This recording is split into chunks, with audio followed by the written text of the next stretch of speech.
વીજળીના કડાકા ભડાકા સાથે મેઘરાજા ભૂક્કા બોલાવશે, અંબાલાલ પટેલે કરી આગાહી।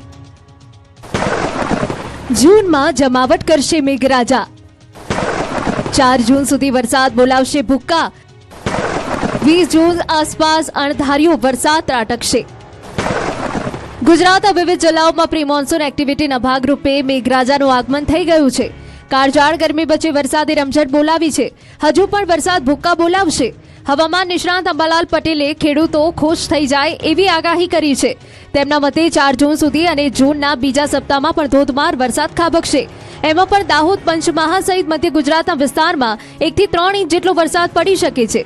દક્ષિણ ગુજરાતમાં 1 ઇંચથી વધુ વરસાદની શક્યતા છે, જ્યારે અમદાવાદ, ગાંધીનગર, મહુવા, ભાવનગર, ગીર સહિતના વિસ્તારમાં વરસાદી માહોલ સર્જાશે। રોહિણી મન મૂકીને વરસ છે। લગભગ હમણાં તારીખ 30મી તારીખ એટલે આજથી જ લગભગ 2 થી 4 જૂન સુધીમાં રાજ્યના ઘણા ભાગોમાં ભારે વરસાદ થવાની શક્યતા રહેશે, જેમાં દાહોદ, પંચમહાલ વગેરેમાં ભારે વરસાદ થવાની શક્યતા રહેશે। અમદાવાદ, ગાંધીનગરમાં પણ હવામાન પલટાશે અને ક્યાંક વરસાદ થવાની શક્યતા રહેશે। દક્ષિણ ગુજરાતના ભાગોમાં લગભગ 1 ઇંચ કે તેથી વધુ વરસાદ થવાની શક્યતા રહેશે, ભાગોમાં વરસાદ થવાની શક્યતા રહેશે। આ ઉપરાંત મહુવા, ભાવનગરના ભાગોમાં વરસાદ થવાની શક્યતા રહેશે, તદ ભાગોમાં 1 ઇંચ કે તેથી વધુ વરસાદ થવાની શક્યતા છે। તો 20 જૂન આસપાસ અણધાર્યો વરસાદ થવાની સંભાવના વ્યક્ત કરી છે। 20 જૂનથી 28 જૂન વચ્ચે સારો વરસાદ થવાની પ્રબળ શક્યતા છે। શરૂઆતના વરસાદમાં ગાજવીજ સાથે વરસાદ પડશે। તારીખ 4 બાદ તારીખ 20ની આજુબાજુમાં અણધાર્યો વરસાદ થવાની શક્યતા છે અને તારીખ 18, 19 કે 20 જૂનથી લગભગ 28 જૂન સુધીમાં આદ્રા નક્ષત્રનો વરસાદ, મુક્ષિતના આદ્રા નક્ષત્રનો વરસાદ થવાની શક્યતા રહેશે। સમાચારમાં આગળ વાત કરીએ તો વડોદરા, સુરત અને રાજકોટમાં જોવા મળ્યો રફતારનો કહેર। વડોદરા શહેરમાંથી પસાર થતા નેશનલ હાઈવે નંબર 48 પરથી અકસ્માતનો સિલસિલો અટકવાનું નામ નથી લઈ રહ્યો। જાંબુઆ વિસ્તાર નજીક એક ટેમ્પો ચાલકે સાયકલ ઉપર જઈ રહેલા એક વૃદ્ધને અડફેટે લઈ લીધા હતા। બેફામ ગતિ અને ગફલતભરી રીતે આવી રહેલા આઈસર ટેમ્પોના ચાલકે રસ્તા પરથી પસાર થઈ રહેલા એક નિર્દોષ સાયકલ સવાર વૃદ્ધને પાછળથી જોરદાર ટક્કર મારી હતી। અકસ્માત એટલો ભયાનક હતો કે વૃદ્ધને હવામાં ફંગોળીને રોડ પર પછડાયા બાદ પણ આઈસરનો ચાલક માનવતા નેવે મૂકીને પોતાના વાહન સાથે ઘટના સ્થળેથી પૂરપાટ ઝડપે ફરાર થઈ ગયો હતો। સાયકલ સવાર પોતાની સાયકલ લઈને રોડ ક્રોસ કરી રહ્યો હતો, દરમિયાન આ અકસ્માત સર્જાયો હતો। બનાવની સ્થાનિકો દ્વારા પોલીસે જાણ કરવામાં આવી હતી। સ્થાનિક પોલીસ મથકનો કાફલો તુરંત જ અકસ્માત સ્થળે દોડી આવ્યો અને કાયદેસરની કાર્યવાહી હાથ ધરી। રફતારના કહેરના દ્રશ્યો પણ વડોદરાના જ છે, જ્યાંના આજવા રોડ પર બેફામ સ્પીડે આવતા કારના ચાલકે ચાલતા જઈ રહેલા એક વૃદ્ધાને પાછળથી જોરદાર ટક્કર મારી। કારની સ્પીડ એટલી ખતરનાક હતી કે 3 સેકન્ડમાં વૃદ્ધા હવામાં ઉછળી બોનેટ પર પટકાયા હતા। ગંભીર ઇજાઓ થવાના કારણે વૃદ્ધાનું ઘટના સ્થળે કરુણ મોત નીપજ્યું। વૃદ્ધાને કાર ચાલક 3 સેકન્ડમાં જ બેફામ સ્પીડે ઉડાવે છે તે સ્પષ્ટ સીસીટીવી ફૂટેજમાં જોઈ શકાય છે। અકસ્માત બાદ કાર ચાલક અને કેટલીક યુવતીઓ દેખાય છે, સાથે લોકોના ટોળે ટોળા એકઠા થઈ જાય છે। આ તરફ સુરતમાં રોંગ સાઈડમાં જવાની સજા મળી ચાલકને। જહાંગીરબાદ વિસ્તારમાં સંસ્કૃતિ સુડા આવાસી બહાર એક ચાલક રોડ પર રોંગ સાઈડમાં જઈ રહ્યો હતો, ત્યારે સામેથી પૂરપાટ આવતા ચાલક સાથે ટક્કર થઈ હતી। બંને ધડામ દઈને રોડ પર પટકાયા હતા। આ તરફ સુરતમાં નશામાં બિલ્ડર કમ ફાઇનાન્સરે અકસ્માત સર્જ્યો। ઓલિવ સર્કલ નજીક 3 વાહનોને મારી ટક્કર। સ્થાનિકોએ આરોપીની કાર રોકી નશાની હાલતમાં ઝડપી પાડ્યો। પોલીસે ગુનો નોંધી તપાસ શરૂ કરી।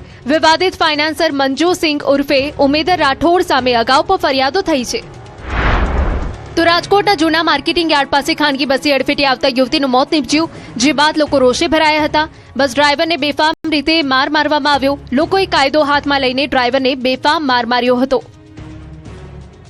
લગ્નનો માહોલ હોય એટલે મસ્તી અને ડાન્સ તો હોય જ, પણ જ્યારે આ મસ્તીમાં લોકો પોતાનું ભાન ભૂલી જાય ત્યારે મજા ક્યારે સજા બની જાય તે કહેવું મુશ્કેલ છે। જુઓ મહીસાગરનો આ ચોંકાવનારો વાયરલ વિડીયો। ભર બપોરનો સમય અને રસ્તા પરથી પસાર થતી આ જાનમાં જાનૈયાઓ ડીજેના તાલે એવા તો ઝૂમ્યા કે તેઓ કારની અંદર બેસવાને બદલે સીધા કારના બોનેટ પર ચડી ગયા। એક નહીં પરંતુ જાનમાં જોડાયેલી 2 ગાડીઓના બોનેટ પર આ જીવલેન્ડ ડાન્સ ચાલી રહ્યો હતો। ચાલુ ગાડીએ બોનેટ પર ઊભા રહીને કૂદકા મારવા એ કેટલું મોટું જોખમ છે તેનો અંદાજો કદાચ આ ઉત્સાહી યુવાનોને નહીં હોય। ડ્રાઈવરની વિઝિબિલિટી બ્લોક થાય અને કોઈ મોટો અકસ્માત સર્જાય તો જવાબદાર કોણ? આ દ્રશ્યો વીરપુર તાલુકાના કોઈ ગામ બાજુ જતી જાનના હોવાની અટકળો સેવાઈ રહી છે। હાલ તો આ વિડીયો સોશિયલ મીડિયા પર આગની જેમ વાયરલ થઈ રહ્યો છે।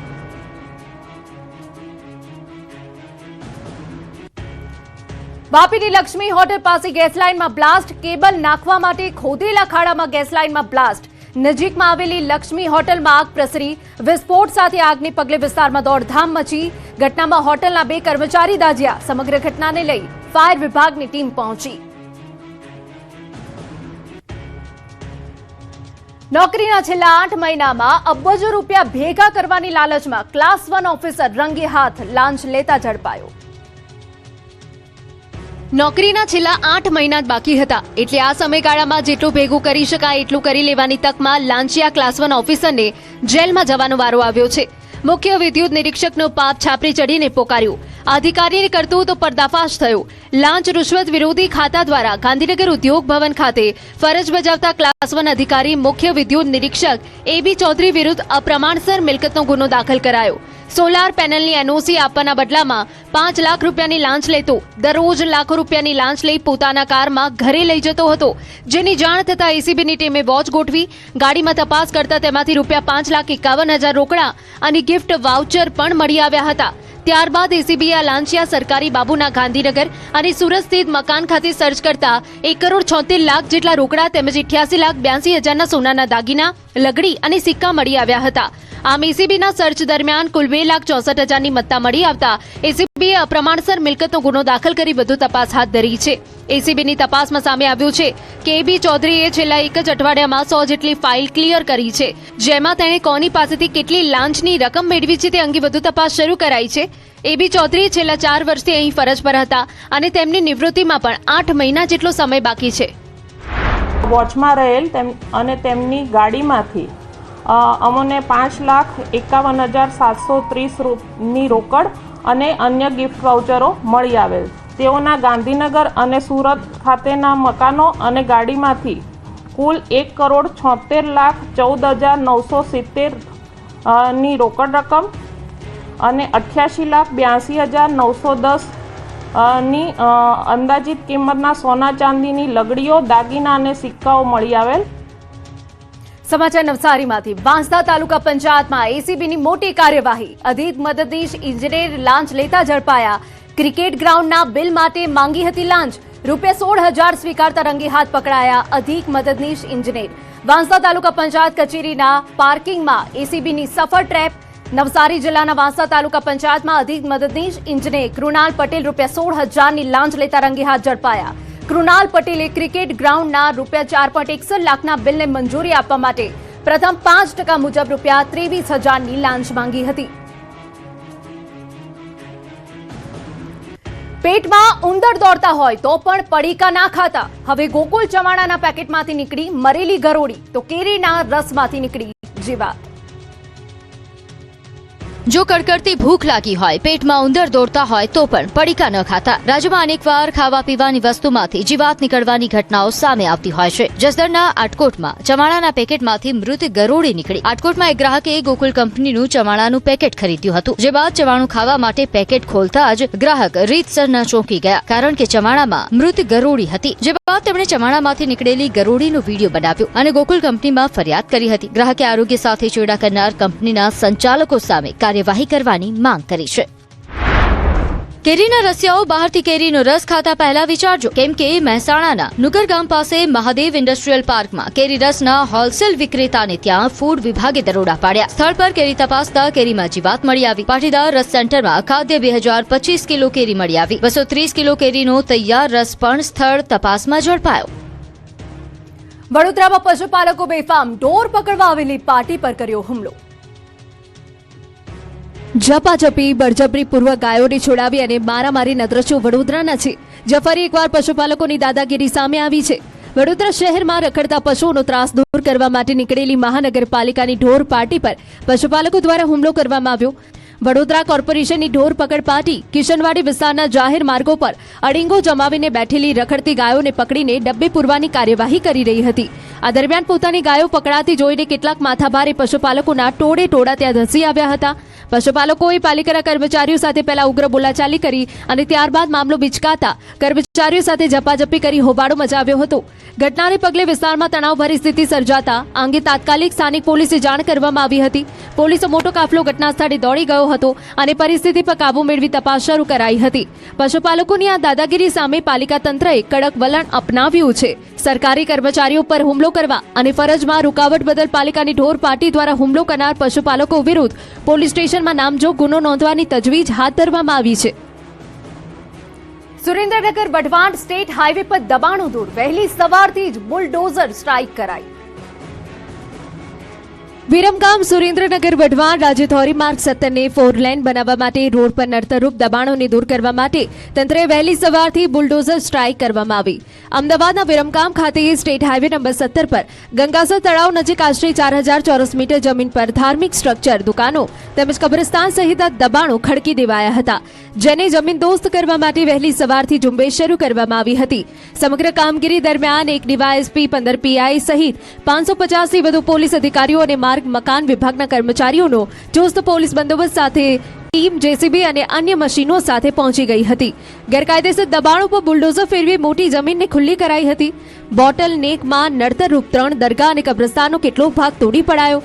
ખાનગી જમીનનું સંપાદન કરી સ્ટેટ હાઈવે 17 નો રસ્તો પહોળો કરાયો, જેથી આખો વિસ્તાર કાટમાળમાં ફેરવાયો હતો. કાર્યવાહીની સંવેદનશીલતા અને પડકારજનક સ્વરૂપને ધ્યાનમાં રાખીને વિવિધ સમાજોના આગેવાનો, ધાર્મિક પ્રતિનિધિઓ સાથે બેઠકો અને ચર્ચાઓ યોજી તમામ સંબંધિત પક્ષોને વિશ્વાસમાં લેવામાં આવ્યા હતા, જે બાદ તમામ દબાણોને જમીનદોસ્ત કરાયા. હાઈવે પરના 17 પર દબાણો દૂર કરવાની વિશાળ કામગીરી શાંતિપૂર્ણ માહોલમાં સંપન્ન કરાઈ. હવે રસ્તો પહોળો થતા અહીં ટ્રાફિકની સમસ્યાનું નિરાકરણ આવશે.